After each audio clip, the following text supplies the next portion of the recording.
Hi, and welcome to episode 2 of the Unmasked Minds podcast. I thought today I would answer one of the most asked questions that slides into my DMs and into my sessions, which is about my ADHD diagnosis and the experience of so many women at the moment either being diagnosed with ADHD in their 30s, 40s, and 50s, or curious about a diagnosis of ADHD in this midlife period. And what I wanted to share with you today was not only my journey to diagnosis and what this provided for me, but also a lot of the misconceptions out there and a lot of the challenges and barriers that women are finding in the process of either getting a diagnosis or just being curious as to whether their symptoms may actually be ADHD. So it's kind of funny when I reflect on why did I actually get diagnosed. It was interesting because I had been working in this space as a psychologist for about 12 months. And I certainly had ADHD women clients, and I had done a lot of research and a lot of study and education in the area. So I knew it really well, but I was able to see it in others and notice it in others and still hadn't sort of turned that lens on myself. It wasn't until I was in a work meeting. So we were sitting around, we were doing like these strategy sessions with these other psychologists. And we'd already had one day that had completely just like started a strategy and ended up in this huge, big space, lots of tangents. And the two other psychologists that I was with have ADHD. And on the second day, we all sat down and one of them said, "Okay, Sarah, let's take our meds today because we really want to stay on track." And I was like, "What meds?" And they looked at each other and were like, "Let's just all take our ADHD meds today because yesterday we went off on all of these tangents and it was great and it was wonderful, but we really need to lock some shit down today." And I looked at them both and I was like, "I don't have ADHD." And their faces as experienced psychologists were just like, "Oh, darling, how do you not know?" I had worked with these women for about 2.5 years at this point as a trainee psychologist, and they had just assumed that I knew that I had ADHD. And, it was so eye-opening for me for someone else to truly see me on a level that I hadn't seen myself. But I wanted to start with why myself and so many other women are starting to get curious or get diagnosed at this stage in life. There is this whole other flip side where people are saying, "Oh, it's so trendy to have ADHD. Everybody wants ADHD now. All women are blaming all of this stuff on ADHD and thinking it will solve all of their problems." Let me be very clear. ADHD is not something that we want. A diagnosis of ADHD for women who have struggled with certain things their entire lives, who have gone under the radar, who have presented multiple times to professionals and been misdiagnosed as anxiety, depression, eating disorders. Even I've seen people diagnosed with bipolar and BPD who were ADHD. It is only the women who need answers, who are looking at this and going, "Wow, that makes a lot of sense." So why are so many women being diagnosed now? Well, the first thing is there is more information available. Everybody talks about how bad social media is, but come on. If you are sitting there and you are looking at reels and all of these women with ADHD reels are coming up and you're watching them for longer than someone that it doesn't resonate with watches it, your algorithm is going to keep delivering this to you. And if it is resonating with you, then that's happening for a reason. I say to my clients all the time, only you know what it's like to live in your body. Only you truly understand how your brain works and how it feels to live with your brain. And if multiple Instagram or TikTok reels are resonating with you, then that means something to me as your psychologist. So many women approach me for an ADHD diagnosis and there's this fear. There's this like, oh, I don't know. I'm not sure. Everyone's telling me I don't, but I've watched so many things, and something about those reels and something about all of this information that I'm seeing makes sense to me. And one of the first things I say to women with ADHD is, darling, I get it. You're second guessing yourself, right? Because as undiagnosed ADHD women, when we were younger, we received so much feedback that we were not right, or that we were wrong, or that we were reading the situation wrong. Be louder, be quieter, stop fidgeting, stop interrupting, make better eye contact. Could you stop being so emotional? Don't speak to me like that. Don't treat your friends like that. Be a better friend. Be more of a friend. Be less of a friend. Don't.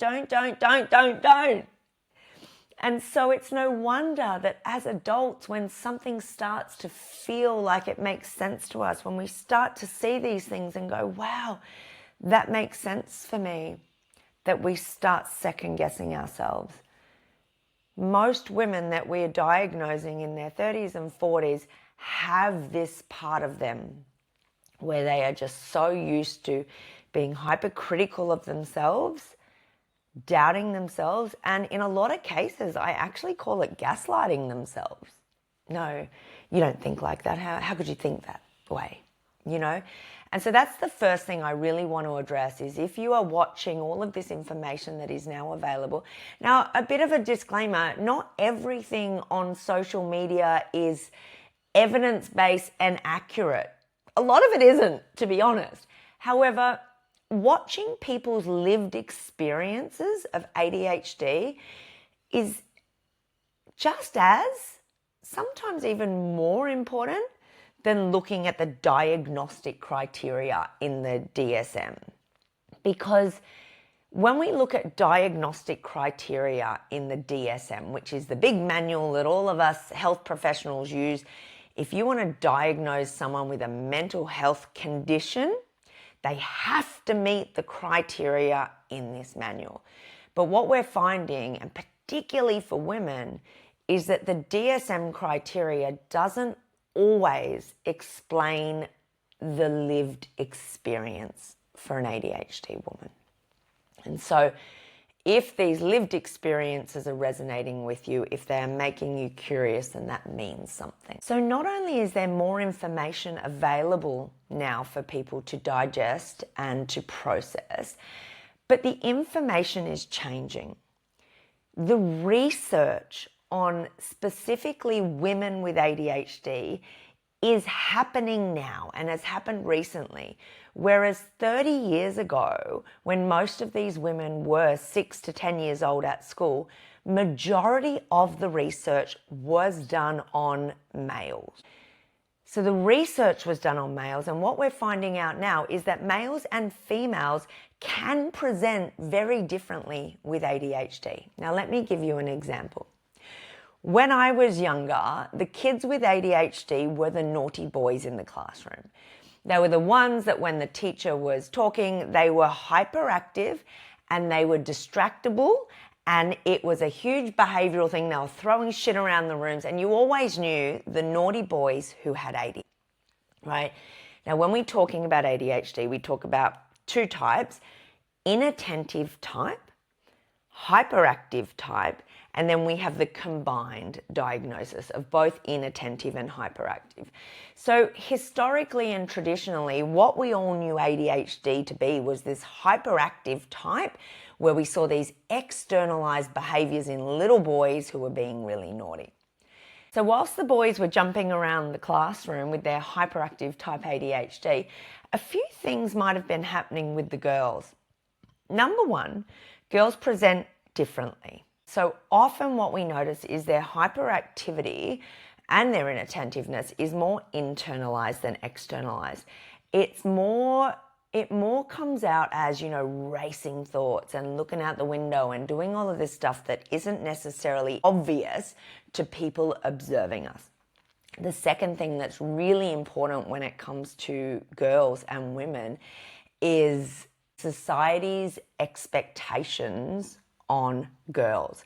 I know when I was at school, even though I had the same urges as a lot of those boys, I didn't know it at the time, but when I look back, oh my God, I was so ADHD. I wanted to throw a ball at someone's head. I wanted to interrupt. I wanted to do all of these things, but I didn't. I masked that. First of all, because I knew that there were consequences, and I had the capacity in my brain to go, well, hang on, if I do that, there's a consequence and that's not good. So I would mask to avoid the consequences. But second of all, we were victims of the good girl generation, right? So girls also had this layer of expectation of how girls should behave. And we had different consequences if we didn't behave as we were supposed to in a school setting, in a home setting. Right? So there were a number of factors at play. Not only did we not have the research that told us how ADHD is different in girls than boys, but we are also acknowledging that girls had such different layers of pressure, and they therefore learnt to mask a lot earlier. So what we say about that now is you look back at those girls, or we look at young girls now in school, and whilst they are able to be a good girl and to behave and to get their work done, they are usually doing it at a much greater expense than neurotypical girls. So it takes a lot more energy. It takes a lot more focus to show up and to focus and to restrict your hyperactivity, but you can do it. So we can mask. It just now is about recognizing that that takes a lot of effort. So we now know that there is a lot more information available, and we also know that girls and women do present very differently to boys, and even our diagnostic processes haven't really adapted that much to catch up with what information we know now. I know a lot of women who have gone to get diagnosis before, and they've almost said that it was like they had to pass this test. They went to the health professional, and the health professional was almost like, I have to disprove you. I certainly don't take that approach. My belief is that if I get a middle-aged woman presenting to me and she believes that she has ADHD, I want to understand why. I don't want to look straight away to this criteria to disprove her. I want to understand, what is it that she's seeing? What is it that she feels? What is it that she's relating to or resonating with?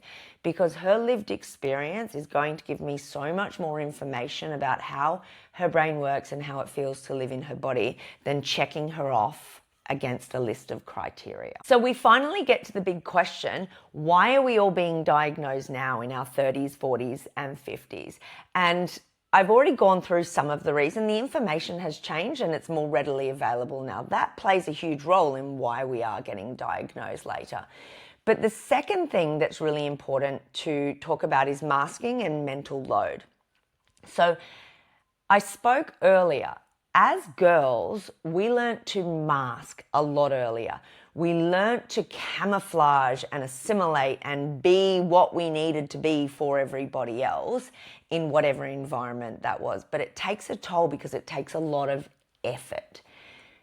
When women go through significant life changes or life events, we are noticing that as their mental load increases, their capacity to mask or hold it together decreases. So we're seeing that as women take on more pressure and more stress, particularly within a family unit, their ADHD symptoms are becoming more obvious. It's not because they're new symptoms and it's just postnatal anxiety or postnatal depression or adjustment disorder, although we do look into all of that. But often what we are seeing is this pattern of, when life gets stressful, my ability to hold it together and to continue masking diminishes, and therefore these symptoms become more obvious and more disabling. There are 3 times in a woman's life where I am seeing a lot of women present for diagnosis. Number 1 is often in their 20s or 30s when they are getting promoted into jobs, into careers or jobs or promotions where they need to manage people. And this is a really interesting one that I've spoken to a lot of clients about. And it's almost this sort of shift where when an ADHD woman just needs to manage herself, she often will have lots of rigid rules, lists, routines to keep herself regulated and to allow her to be able to focus and do what she needs to do. The minute you put her in a role where she's got to manage other people, the ability to control all of that and keep herself regulated can be really difficult. So that is the first situation where I'm seeing a lot of women present when their job or their career increases in capacity to a point where they can't control it anymore. The second one is motherhood. So many women, and this was my story as well, when we start to take on the mental load of having children, and all of a sudden we are responsible for all of these kids and all of these things and all of this extra stuff, the mental load is enormous, particularly if you are going back to work and you've got the pressure of that as well. And we all of a sudden start to feel like this emotional dysregulation is greater. We start to notice more of this, I can't concentrate. I am so easily distracted. I can't focus anymore. Again, we often talk about that in the context of mental load. Your load has increased significantly, that your ability to mask and hold it together is decreasing. And the third one, which I'm going to do a whole different podcast on, is in our perimenopause phase.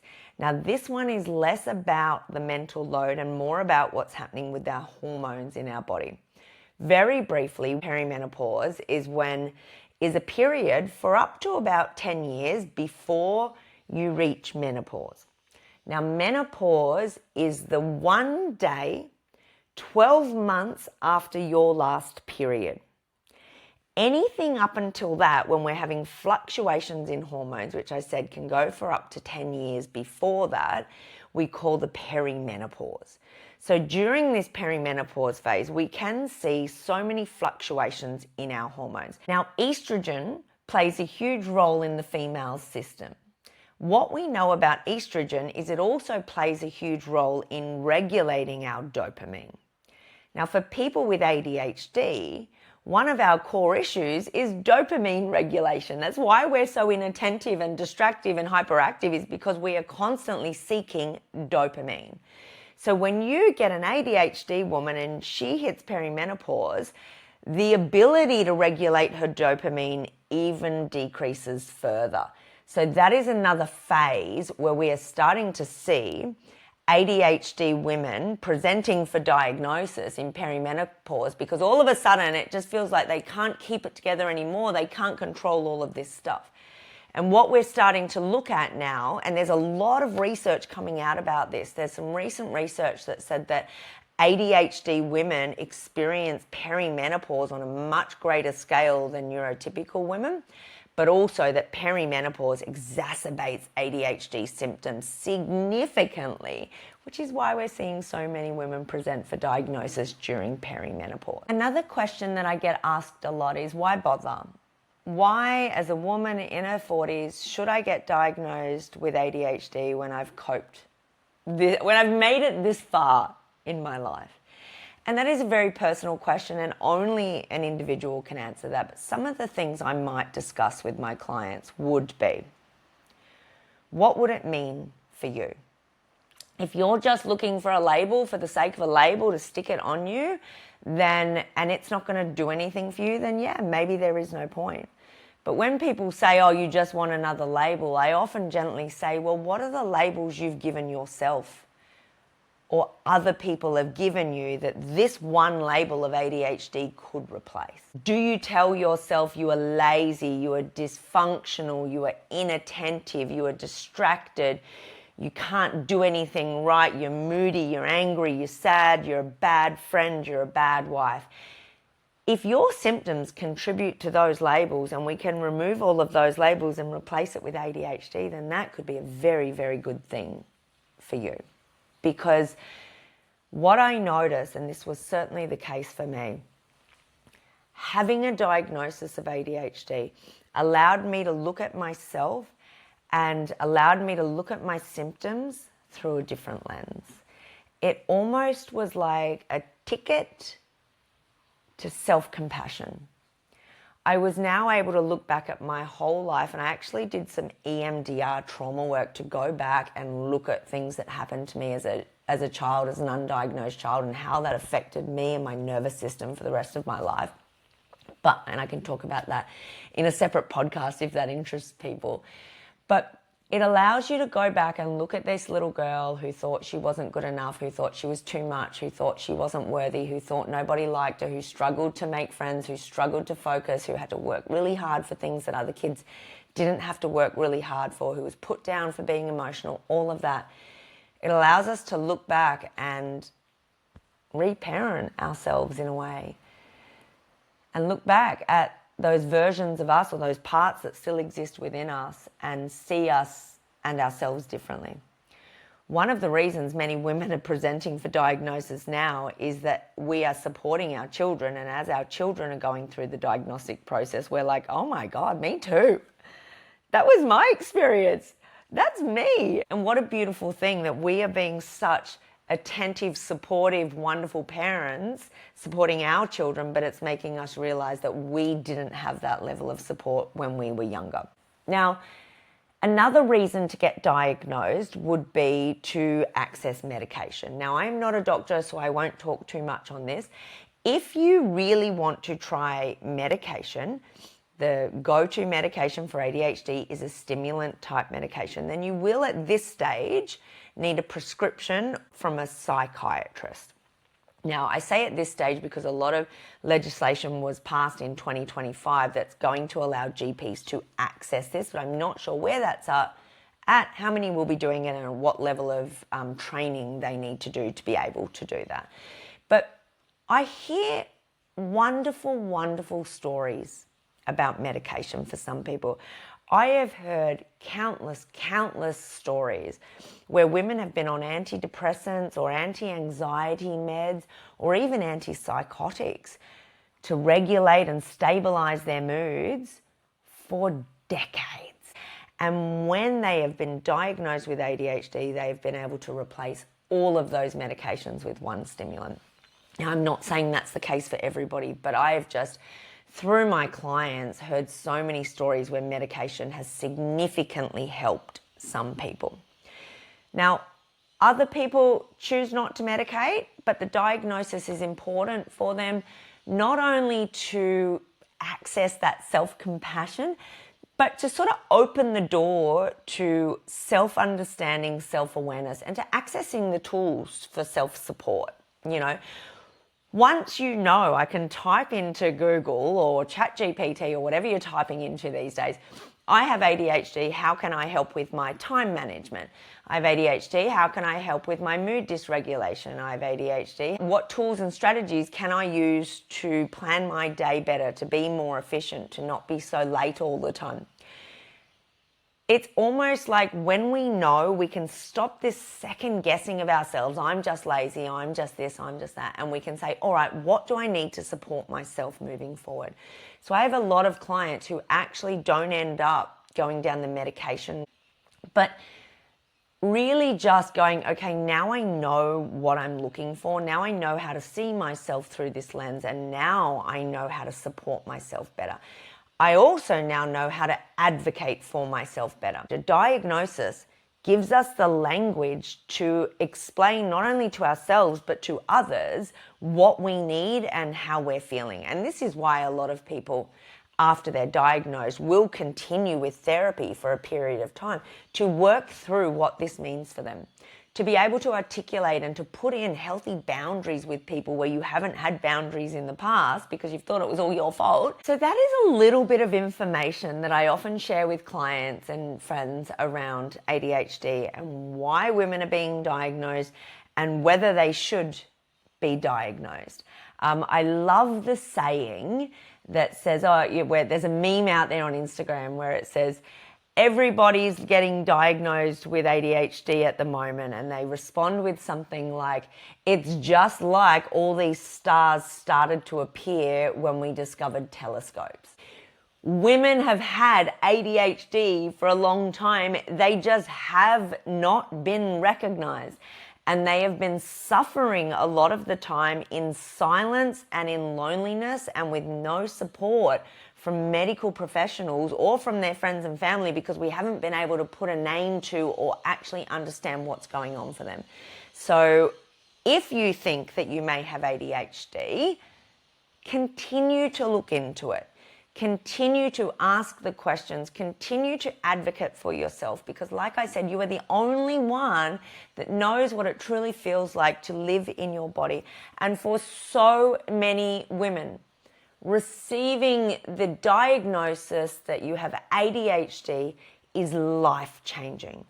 And it was incredibly life-changing for me because I started to treat myself and see myself differently. And that is a gift.